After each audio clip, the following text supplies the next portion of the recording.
Hoje, contaremos a fascinante história bíblica dos amorreus. Vou levá-lo passo a passo pela história deles, tornando-a envolvente e significativa. Se você estiver com pouco tempo ou procura em sites específicos, use os registros de data e hora na descrição abaixo. Mas, honestamente, assistir ao vídeo inteiro o ajudará a entender a imagem completa e dar vida a essa história cativante. Se você está explorando a Bíblia e deseja aprofundar sua fé, assine e faça um polegar para este vídeo. Seu apoio ajuda a mais pessoas a encontrar o canal e as aproxima de Deus. Tudo bem, vamos começar. Os amorreus eram um grupo importante de pessoas mencionadas muitas vezes na Bíblia. Eles tinham uma forte presença na região chamada Canaã, que hoje corresponde aproximadamente a áreas como o moderno. A Bíblia afirma claramente que os amorreus eram descendentes de Canaã, que era filho de Ham, um dos 3 filhos de Noé, Gênesis 10. Seu território incluía Israel atual, Palestina e partes da Jordânia e Líbano. Os amorreus estavam entre as tribos que vieram morar nesta terra após a grande inundação. A Bíblia afirma claramente que Canaã implorou Sidom, Hete, Jebusite, Amorite e Gete. Isso faz com que os amorreus, algumas das primeiras pessoas gravaram pessoas que moravam na terra que Deus mais tarde prometeu a Abraão e seus descendentes. Os registros históricos fora da Bíblia também confirmam sua existência. Esses registros mostram que os amorreus eram um poderoso grupo semítico que construiu grandes reinos em toda a Mesopotâmia. Os amoras governavam em partes da Síria, Canaã e Iraque. Eles eram frequentemente chamados de Amorru por civilizações antigas como os acadianos e babilônios. Este termo significa pessoas do oeste, indicando que sua terra natal estava a oeste do rio Eufrates. Os amorreus eram famosos por sua força militar, sua habilidade na construção de cidades e seu estilo de vida. Eles inicialmente viveram, não importando isso antes de se estabelecer permanentemente em cidades fortificadas. Os amorreus são mencionados diretamente na Bíblia durante a vida de Abraão. Em Gênesis 14, no versículo 13, encontramos um amorito específico chamado Mamre. Ele e seus irmãos se aliaram a Abraão. Um deles havia escapado e disse a Abrão que o amorito habitava na planície de Mamre. Este amorito era um irmão de Escol e Anir. Eles foram confederados com Abrão. Esta passagem destaca os papéis importantes que os amorreus desempenharam na política e nos conflitos locais durante o tempo de Abraão. Naquela época, Canaã consistia em inúmeros pequenos cidades-estados eram governadas por reis ou líderes tribais.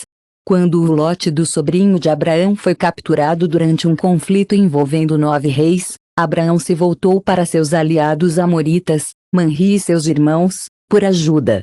Eles realizaram uma ousada missão de resgate, mostrando que os amorreus podiam confiar nesse estágio inicial da história bíblica.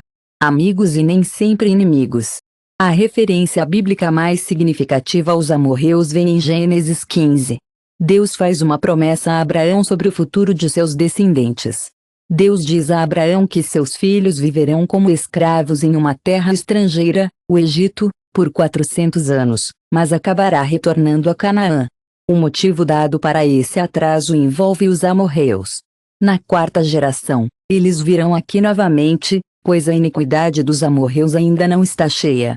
Em outras palavras, Deus explicou a Abraão, os amorreus estavam claramente envolvidos em comportamentos pecaminosos, mas seus erros ainda não haviam chegado a um ponto em que Deus os julgaria completamente. Isso mostra que Deus estava pacientemente permitindo-lhes tempo para se afastar de seus pecados. Também sugere que Deus vigia as ações das nações e das pessoas, oferecendo chances de arrependimento antes de finalmente trazer justiça. Com o tempo, os amorreus se tornaram cada vez mais. Os amorreus eram conhecidos por sua decadência moral e adoração de ídolos, e isso levou à sua queda. No entanto, seu papel na história bíblica precoce foi significativa. Eles eram moradores de Canaã e figuras-chave na história do relacionamento de Deus com Israel. Os amorreus desempenharam um papel importante no cumprimento das promessas de Deus feitas a Abraão há muito tempo. Com o tempo, esse grupo se tornou poderoso na terra de Canaã. Os amorreus construíram cidades fortes e fortemente fortificadas. Ao contrário de outras tribos em Canaã, eles governaram essas cidades. Seus reis exerceram controle completo. As principais cidades dos amorreus incluíam Esbom, Bassã e Jerusalém.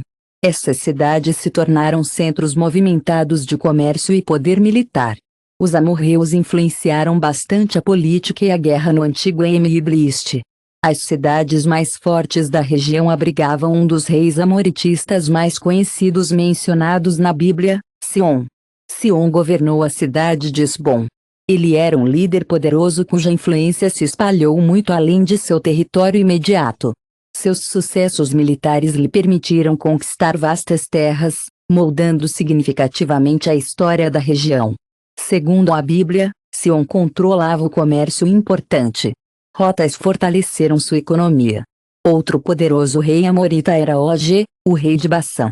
O reino de Og, localizado no norte de Canaã, era famoso por seus guerreiros gigantes, que eram amplamente temidos por seu tamanho e força extraordinários. A Bíblia descreve o Og como o último membro sobrevivente de uma lendária raça de gigantes que já haviam morado na região. Seu reino era excepcionalmente fortificado, fazendo com que os amorreus estavam entre os mais fortes e mais temidos em todos os territórios amorites.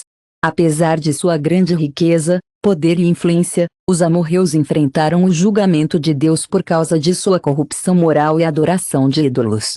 Suas cidades não eram apenas centros poderosos de comércio e política, eles também eram lugares profundamente corruptos cheios de adoração de ídolos e práticas perversas. Os amoras se envolveram em formas extremas de adoração de ídolos, incluindo. Os amoras se envolveram em práticas profundamente ofensivas, incluindo sacrifício infantil, prostituição e outras atividades que desafiaram os padrões morais de Deus. Estes não eram apenas pecados ocasionais, eles estavam profundamente arraigados em sua cultura, tornando-os uma das sociedades mais moralmente corruptas de seu tempo.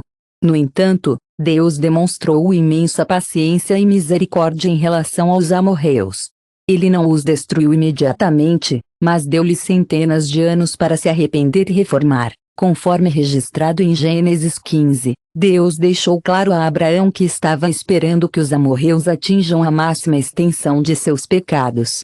Isso demonstrou seu compromisso inabalável em oferecer até às nações mais perversas a oportunidade de se afastar do mal. No entanto, os amoras optaram por permanecer em seu pecado, levando à sua queda. O julgamento de Deus sobre os amorreus não foi aleatório ou injusto, foi um resultado direto de sua rebelião persistente contra os mandamentos de Deus. Os amorreus influenciaram fortemente a cultura cananeita mais ampla, perpetuando a maldade e o desafio. Eles desafiaram as leis de Deus. Eles adoravam falsos deuses como Baal e Molech. Eles realizaram sacrifícios infantis e praticaram feitiçaria e adivinhação. Todas essas ações foram abomináveis a Deus.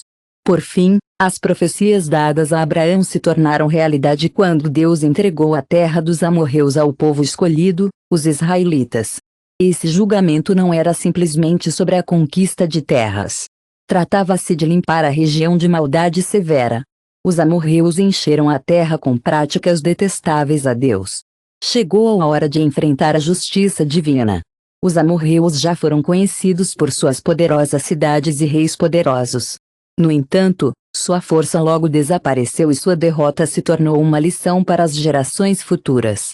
Ele os ensinou sobre as consequências de ir contra os mandamentos de Deus antes de sua queda final. No entanto, os amorreus enfrentaram um confronto significativo que seria lembrado por gerações. Este evento ocorreu quando os israelitas, viajando do Egito para a Terra Prometida, encontraram os amorreus. Foi um momento crítico na história bíblica, mostrando claramente como a recusa dos amorreus em seguir a direção de Deus levou à sua queda. Depois de vagando no deserto por 40 anos, os israelitas liderados por Moisés começaram a se mover em direção à terra de Canaã, que Deus havia prometido a eles que poderiam alcançar. Para chegar lá, eles tiveram que passar pelos territórios de outras pessoas, incluindo os dos amorreus, que controlavam áreas como Esbom e Bassã. Moisés procurou passagem pacífica através de suas terras, não conflito. A Bíblia registra os esforços diplomáticos de Moisés nos números 21, 21 e 22, ele ousadamente solicita entrada para o território amorita. Israel despachou mensageiros para o rei Sion, o governante amorita, afirmando: pretendemos passar por sua terra. Não entraremos em seus campos ou vinhedos. Não bebemos de seus poços, mas seguiremos a estrada do rei até atravessarmos suas fronteiras. Em suma, os israelitas prometeram aos amoras que não causariam problemas, não comiam sua comida ou bebiam a água. A única demanda dos israelitas era uma passagem segura ao longo da estrada principal. Apesar de sua abordagem pacífica, o rei Sion não confiava neles. Em vez de permitir que eles passem pela ervilha Seile, ele escolheu hostilidade e se preparou para a batalha. Ele reuniu seu exército e atacou os israelitas diretamente. Os amoras acreditavam fortemente em seu poder militar, mas sua confiança rapidamente se transformou em derrota. A Bíblia descreve claramente esse evento nos números 21. Os israelitas derrotaram decisivamente Sion e seu exército, capturando toda a sua terra. Eles o derrubaram com a beira da espada e possuíam sua terra de Arnon a Jaboque, até os filhos de Amon, pois a fronteira dos filhos de Amon era forte. Essa vitória foi particularmente significativa, pois marcou o primeiro grande sucesso de Israel antes de entrar na terra de Canaã. Isso também significa que os israelitas derrotaram decisivamente Sion e seu exército, capturando toda a sua terra. As promessas de Deus foram provadas verdadeiras, e seu povo mostrou-se guiado e apoiado. O rei Sion, um ex-governante forte que havia resistido aos planos de Deus, perdeu seu reino e poder em uma única batalha. Os israelitas então se estabeleceram nas cidades anteriormente inatacáveis. A derrota de Sion foi um exemplo poderoso e alerta para outras nações sobre o que aconteceria com aqueles que se opunham ao povo escolhido de Deus. A derrota de Sion não foi apenas uma perda no campo de batalha, foi um momento de profundo significado. Deus julgou um povo que o rejeitou há muito tempo. Os amorreus se rebelaram contra Deus, geração após geração, recusando-se a voltar para ele, seu rei. Sion confiava em seu poder, em vez de reconhecer a verdadeira força encontrada apenas em Deus. No final, ele e seu poderoso exército foram derrotados, e as terras que eles orgulhosamente governaram foram entregues aos israelitas, o povo escolhido de Deus. Mas a derrota de Sion foi apenas o começo de algo muito maior. Outro rei do povo Bassã permaneceu. Ele não era inimigo comum. Og não era apenas mais um governante, ele foi o último membro sobrevivente do Rafine, uma lendária raça de gigantes que já governara a região. Seu reino, Bassã, estava localizado ao norte do território de Sion e era conhecido por suas fortes defesas e fortaleza impressionante. Og não era apenas temido porque tinha um exército forte, ele era fisicamente enorme. The Bible mentions decisiovis de toigligtis gigantic stature, Deuteronomy 3, 1 states definitively that only the Og king of Bassan remained of the remnant of giants. Isbedistadium as abedistadium of Iron. Item azure dinimi cubits in length 4 cubits in breadth. After the cubit of man, the Israelites had ever reason to feel intimidated. However, God reassured them that they had no reason para temer Og, assim como Deus entregou Sion a eles. 33, 34 deixa isso claro. Eles se viraram e subiram ao caminho de Bassã, onde Og, o rei de Bassã, saiu contra eles, junto com todo o seu povo, para a batalha no Adedre. O Senhor então disse a Moisés: não tema, pois eu entreguei a ele todo o seu povo em sua mão. Sua terra, e você fará com ele como Sion, rei dos amorreus, que moravam em Esbom. Og, apesar de seu tamanho enorme e poderoso exército, foi derrotado pelos israelitas, assim como Deus havia prometido. A queda do Og foi mais do que apenas uma vitória militar, foi também um triunfo do julgamento e poder de Deus. Foi uma demonstração poderosa do julgamento e poder de Deus. Com a derrota de Og, os reinos da Amorita a leste do rio Jordão desmoronaram, abrindo caminho para Israel avançar para a terra prometida. No entanto, mesmo com as perdas de seu Iog, alguns amoras continuaram sua resistência quando o julgamento de Joshua Deus era claro. Os reinos de Amor e a leste do rio Jordão foram derrotados, abrindo caminho para Israel avançar para a terra prometida. No entanto, mesmo com as perdas de seu Iog, alguns amoras continuaram sua resistência. Quando Joshua liderou os israelitas pelo rio Jordão na terra de Canaã, eles encontraram mais reis amorites determinados a se opor a eles. Sabendo o que aconteceu com seu Iog, esses reis amorites tentaram unir suas forças em uma tentativa desesperada de parar Israel.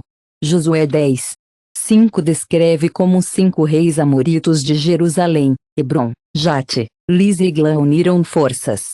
Portanto, os 5 reis dos amorreus, o rei de Jerusalém, o rei de Hebron, o rei de Jate, o rei dos Sírios e o rei de Eglon se reuniram e subiram. Eles e todos os seus anfitriões acamparam antes de Gibeá. 5 afirma claramente que 5 reis amoritos, o rei de Jerusalém, o rei de Hebron, o rei de Jate, o rei de Las, e o rei de Eglon, forças juntas. Eles reuniram seus anfitriões e acamparam antes de Gibom e fizeram guerra contra isso. Os gibanitas pediram urgentemente ajuda a Josué, sabendo que enfrentaram certa destruição se Israel não viesse rapidamente. Joshua respondeu imediatamente, confiante na promessa de vitória de Deus, e liderou seu exército em um ataque surpresa contra as forças do Amorito. O que aconteceu a seguir foi verdadeiramente extraordinário. Josué 10, versículo 10 explica que o próprio Deus entrou na batalha e o Senhor os desconfortou antes de Israel e matá-los com um grande abate em Gibeá e os perseguiram ao longo do caminho que os soldados foram os que se esgotassem de que os soldados do que se esgotas na Bíblia. Joshua orou por mais luz do dia para garantir a vitória total, e Deus respondeu a sua oração, fazendo o sol e a lua. Reis de Amorita. Uma vez entre as pessoas mais poderosas e mais temidas da região, os amorreus estavam agora completamente derrotados. Sua recusa contínua em reconhecer a autoridade de Deus finalmente resultou em sua queda. Essa batalha não foi apenas mais uma guerra entre as nações, foi um ato direto de julgamento divino. O poder e a fidelidade de Deus para o povo escolhido foram claramente demonstrados. Deus havia alertado Abraão há muito tempo que os amorreus enfrentariam destruição quando sua maldade atingisse toda a sua medida. Agora, após séculos de desafio, chegou esse tempo.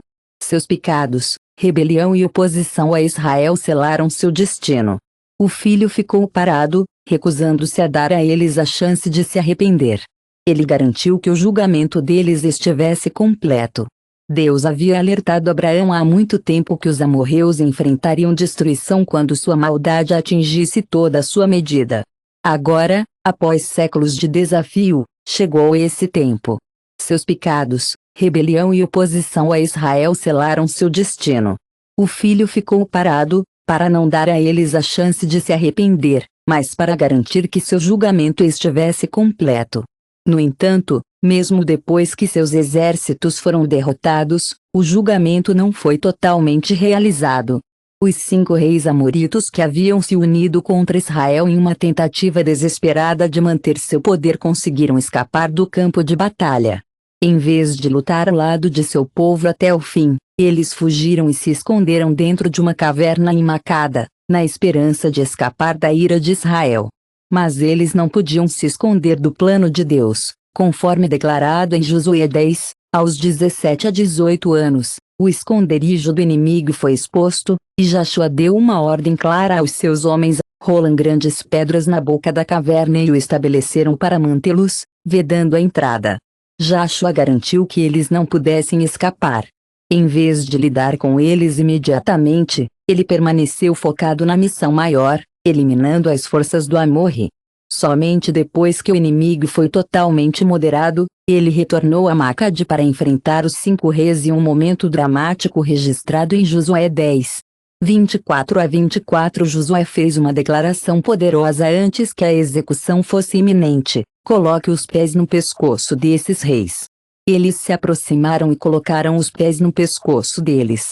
Joshua disse a eles: não tema ou fique consternado. Seja forte e de boa coragem, pois assim o Senhor fará a todos os seus inimigos contra quem você luta. Esta não era apenas uma demonstração simbólica de vitória, foi uma mensagem. Esses reis, que antes mantiveram o poder e levaram seu povo em rebelião contra Deus, agora estavam completamente humilhados. A queda deles foi um cumprimento da justiça divina. Depois de executá-los, Joshua ordenou que seus corpos fossem enforcados nas árvores até a noite, então eles foram lançados de volta. O ato não era apenas uma demonstração simbólica de vitória, foi uma mensagem. Esses reis, que antes mantiveram o poder e levaram seu povo em rebelião contra Deus, agora estavam completamente humilhados. A queda deles foi um cumprimento da justiça divina. Depois de executá-los, Joshua ordenou que seus corpos fossem enforcados nas árvores até a noite. Em seguida, eles foram lançados de volta à caverna, onde tentaram se esconder, e a entrada foi selada com grandes pedras. THTK tornou-se um monumento duradouro para sua derrota. Os amorreus sofreram um golpe esmagador nesta batalha, mas não foram totalmente eliminados. Alguns deles conseguiram sobreviver, retirando-se em cidades fortificadas e segurando qualquer terra que pudesse. Os amorreus sofreram uma derrota esmagadora naquela caverna, e sua derrota foi monumentalmente selada por grandes pedras que foram usadas para selar a entrada. Embora não tenham sido totalmente destruídos, alguns deles sobreviveram se retirando em cidades fortificadas e segurando qualquer terra que pudesse. Os israelitas, liderados por Joshua, assumiram o controle de grande parte de Canaã. No entanto, eles não expulsaram todo Amorito. Isso significava que os amorreus continuaram a existir em bolsos dispersos em toda a região. Durante o tempo dos juízes, os amorreus ainda representavam uma ameaça a Israel. Um exemplo claro disso é encontrado nos Juízes 1, os israelitas sob a liderança de Joshua, indiscutivelmente apreenderam o controle de Canaã, mas eles não expulsaram os amorreus. Consequentemente, os amorreus persistiram existentes em bolsos dispersos em toda a região durante o tempo dos juízes. Eles continuaram a representar uma ameaça a Israel, como evidenciado por sua resistência à tribo de Dan nos Juízes 1 e 34. Os amorreus forçaram os filhos de Dan às montanhas, não querendo permitir que eles se instalassem no vale. Esta passagem demonstra que, mesmo após sua derrota decisiva, os amoras mantiveram força suficiente para impedir que alguns dos israelitas se estabelecessem em suas terras. No entanto, sua resistência foi transitória. Por fim, seu destino foi predeterminado por Deus e, com o progresso do tempo, eles se tornaram progressivamente mais fracos até ficarem completamente subjugados sob o governo israelita. Nos anos posteriores, durante o tempo dos reis de Israel, os remanescentes dos amorreus ainda podiam ser encontrados. Eles não mantinham mais o poder como povo, mas sua influência permaneceu forte através de suas práticas idólatras. Muitos dos pecados que levaram Israel a perder estavam enraizados nas tradições pagãs dos amorreus e de outras nações cananeus. Essa influência foi tão forte que mesmo gerações depois, a Bíblia comparou a maldade dos líderes de Israel aos pecados dos amorreus. Um exemplo é encontrado nos primeiros Reis 21 e 26, afirma claramente que o rei perverso Abe fez coisas muito abomináveis seguindo ídolos, assim como os amorreus, a quem o Senhor expulsou diante dos filhos de Israel. Essa passagem nos lembra fortemente que os amorreus foram destruídos como um povo, mas seus pecados não desapareceram da noite para o dia. Seus caminhos perversos deixaram uma marca duradoura na história e no povo que Deus alertou contra os segui-los. Os amorreus foram eliminados por causa de sua rebelião, mas sua influência viveu. Os amorreus estavam profundamente envolvidos no culto de ídolos, especialmente em servir deuses falsos como Baal e Molech. Suas práticas religiosas estavam entre as mais perversas do mundo antigo. Eles sacrificaram crianças em fogo, envolvidas na prostituição do templo, e buscaram orientação de feiticeiros. Uma e outra vez, Deus havia avisado Israel para não seguir esses costumes malignos. No entanto, quando se estabeleceram na terra, eles começaram lentamente a adotá-los. Em 2 Reis 21, Deus advertiu fortemente o povo de Judá por cometer os mesmos pecados que anteriormente levaram à queda dos amorreus. Manassés, o rei de Judá, Havia cometido pecados abomináveis e agiu mais perversamente do que qualquer amorito diante dele. Ele levou Judá ao pecado abraçando ídolos. Este versículo transmite poderosamente a infeliz realidade de que, apesar da graça abundante de Deus, o povo de Judá se desviou de seu caminho, seguindo os mesmos caminhos destrutivos que os amorreus. Avisos: Israel se desviou. O rei Manassés, um dos reis mais corruptos da história de Judá, reviveu a idolatria e fez pior que os amorreus diante dele. As pessoas escolhidas para serem a luz de Deus para o mundo caíram nas trevas espirituais.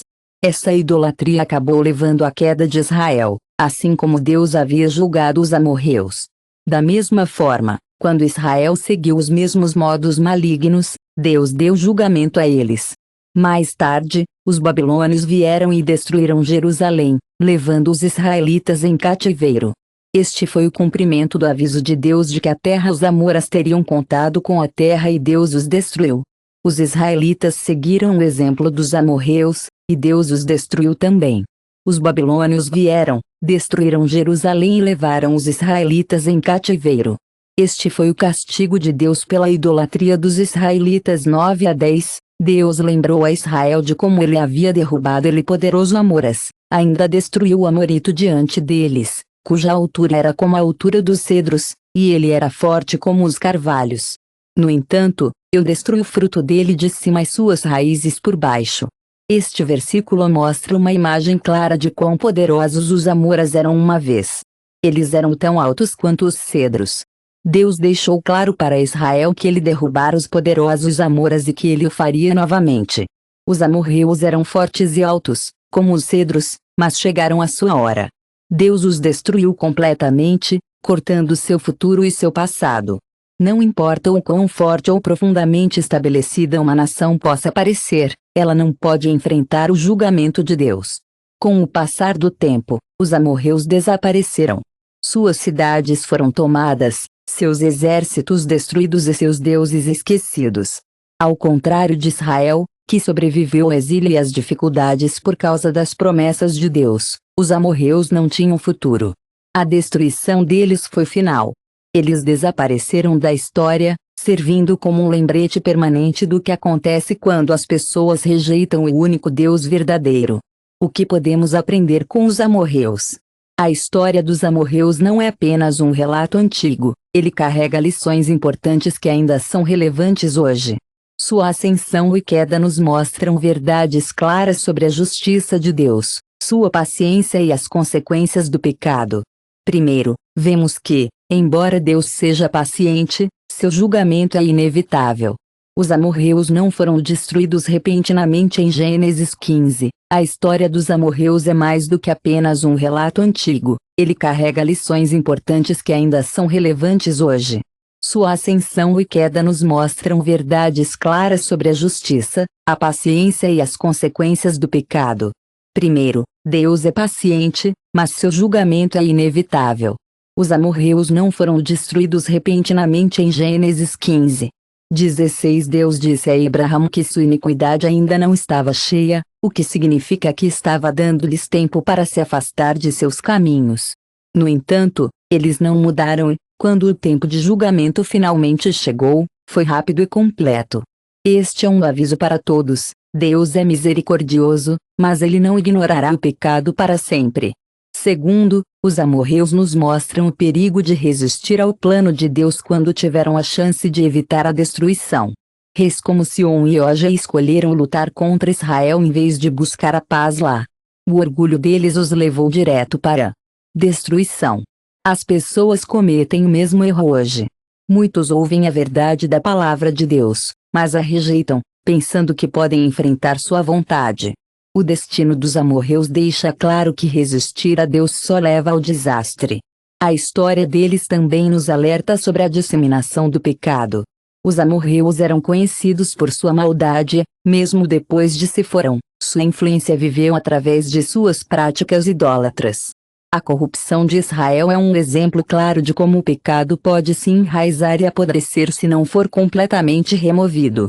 Os amorreus foram destruídos porque seu mal atingiu níveis inaceitáveis. A história mostra que aqueles que seguiram seus passos enfrentaram o mesmo julgamento. Finalmente, é evidente que nenhuma nação ou pessoa é poderosa demais para escapar do julgamento de Deus. Os amorreus já foram fortes e temidos, mas sua queda é uma prova dessa verdade. Os amorreus governaram cidades fortificadas com poderosos reis. Em última análise, eles foram derrotados e decisivamente, provando que a força e o poder humano não têm sentido diante do poder divino. Esta é uma lição fundamental para todas as pessoas: depositar confiança no poder, riqueza ou força militar não salvará ninguém das consequências do pecado. A história dos amorreus é um aviso claro que Israel ignorou e muitos ignoram hoje. Ouça e aprenda. Siga os caminhos de Deus. Rejeitar a maldade. Confie em suas promessas. Se você achou este vídeo valioso, dê um grande polegar para cima. Compartilhe com outras pessoas. Inscreva-se e ligue as notificações para receber ensinamentos bíblicos mais poderosos. Obrigado por assistir. Até a próxima vez, Deus te abençoe.